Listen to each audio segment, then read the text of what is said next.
In Zelda Tears of the Kingdom, the Autobuild ability allows you to save Ultra Hand projects and automatically recreate them with items and Zonite. It is an extremely useful ability to have and one that you can get fairly early in your adventures. That will all be covered in this guide. As usual, useful timestamps can be found in the video description. Before starting, you will need to unlock the paraglider by speaking with Purah at Lookout Landing and completing the main quest that follows. After leaving the starter Sky Island, you will touch down in the bottomless pond. You may wish to take a moment to tame a horse, but other than that, you should make your way northwest along the road as soon as possible. This will lead you to Lookout Landing. Once there, head up to the building with the large telescope and speak with Joshua. This will prompt a cutscene with Purah. Once that is over, you will be given the Crisis at Hyrule Castle main quest, which will lead us north to the gates of Hyrule Castle. I recommend activating the Kyononis Shrine along the way to serve as a fast travel point. The front gate is firmly shut, but fortunately we can just walk around the edge of it.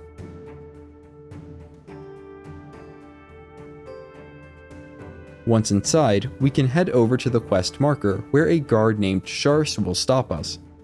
He will insist that we get permission from the captain before passing. The captain is located in the first gatehouse, all the way up the long path. Not only that, but he is somewhat hidden. You'll need to climb up the gatehouse walls to reach where the captain is keeping watch.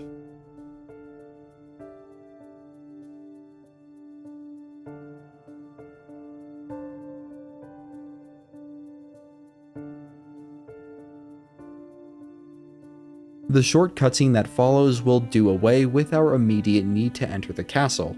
Instead, we will get a new objective to return to Lookout Landing and speak with Purah once more.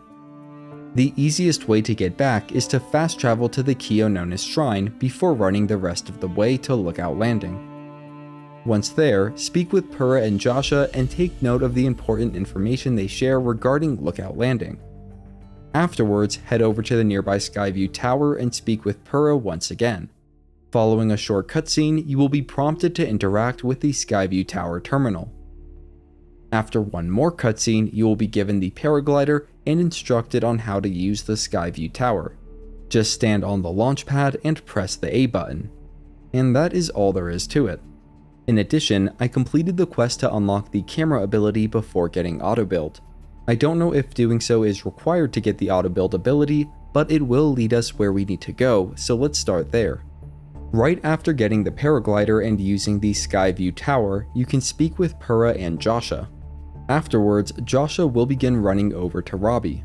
Follow her and speak with the pair to begin the Camera Work in the Depths main quest.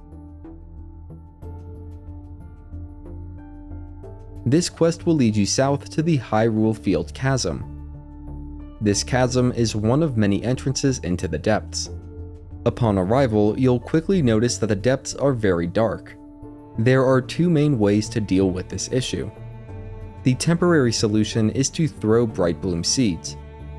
The more permanent solution is to find and activate the light roots throughout the depths. Each will light up their surrounding area and serve as a fast travel point. After activating the closest light root, return to the bottom of the chasm and speak with Ponic.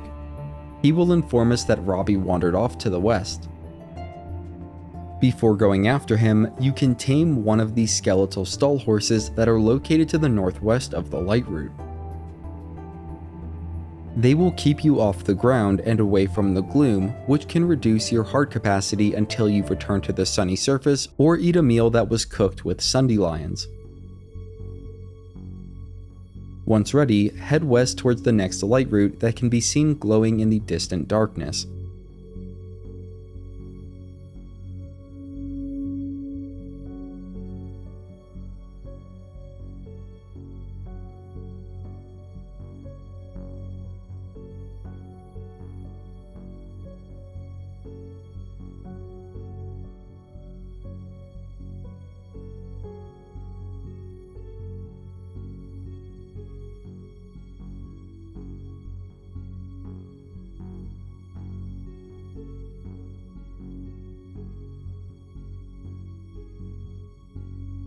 It is here that you will find Robbie. After speaking with him, you will unlock the camera ability and be instructed to take a picture of the nearby statue with it. After showing the picture to Robbie, he will head back to the surface. We can catch up with him later back at Lookout Landing. For now, let's go get the Autobuild ability.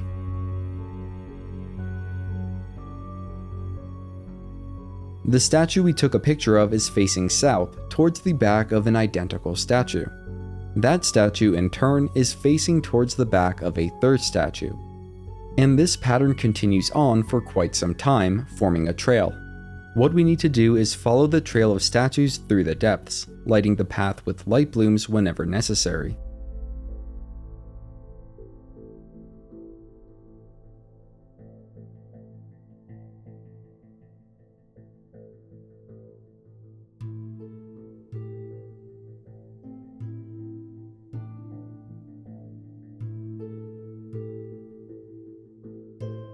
We will pass by the Nick I Am light route along the way, which you'll want to activate before continuing on.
You can engage the various enemies and bosses along the way if you want to accumulate some Zonite, which is used to fuel the autobuilder as well as craft energy cells.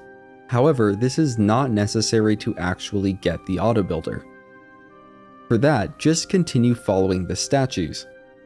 Eventually, you will have to leave your skeletal horse behind to follow the final statues. These will lead you to the Great Abandoned Central Mine.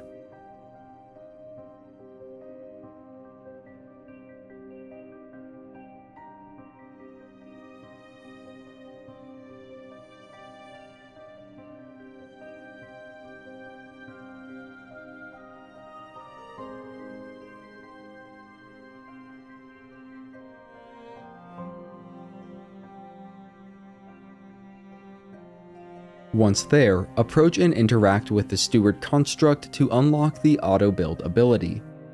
You should know the researchers will guide you through a tutorial on how to use the Autobuilder. However, completing this tutorial will be followed by a boss fight. While I didn't find the boss fight to be all that challenging, you may want to save the game before completing the tutorial in case you struggle with it and want to come back to do it later. In any case, you should now have the Autobuild ability at your disposal. I recommend you check out my video on a simple but very useful flying vehicle that you can make and then save on the Autobuilder as a favorite before you continue exploring the depths. You can find a link to that guide near the bottom of this video's description or by heading over to my channel. And if you're new, consider subscribing. You're helping me feed my cat, her name's Marshmallow. Have a great day if you're here today, have a great Friday, and a great weekend. And as always, thanks for watching.